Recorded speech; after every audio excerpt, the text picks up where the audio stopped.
Nous sommes ici à Charleroi dans une caserne où ce sont essentiellement des professionnels. Ça nous arrive quand nous sommes vraiment en manque de personnel de rappeler des pompiers volontaires d'autres postes. Il faut savoir que notre zone de secours s'étend jusqu'à Chimay. En ce qui concerne les pompiers de garde, ils arrivent à 7h30 au matin jusqu'au lendemain 7h30. Et puis ils ont 3 jours de repos. Et ça, quel que soit le jour férié, samedi, dimanche, donc c'est toujours un jour sur 4.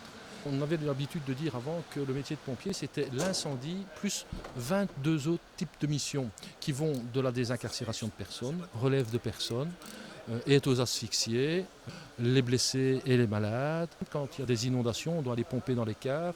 Il y a eu des vents violents, mais nous devons aller tronçonner des arbres, nous devons aller refaire des toitures, bâcher des toitures. La nouvelle caserne a coûté 32 millions d'euros à la ville de Charleroi. Elle abrite 100 véhicules pour 300 pompiers dans un bâtiment rond de 90 mètres de diamètre sur 4 étages. On a eu un sol qu'on a dû dépolluer, donc ça a pris beaucoup plus de temps.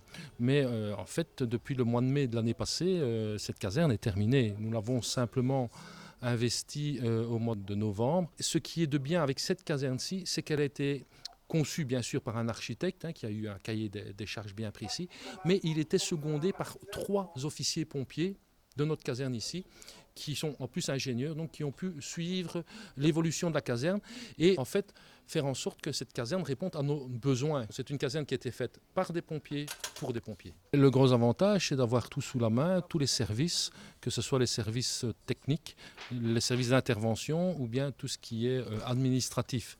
Et le fait d'avoir une caserne ronde comme celle-ci, 90 mètres de diamètre, fait en sorte que nous ne devons pas manœuvrer pour rentrer d'intervention. Nous pouvons venir dans notre emplacement de garage sans manœuvrer.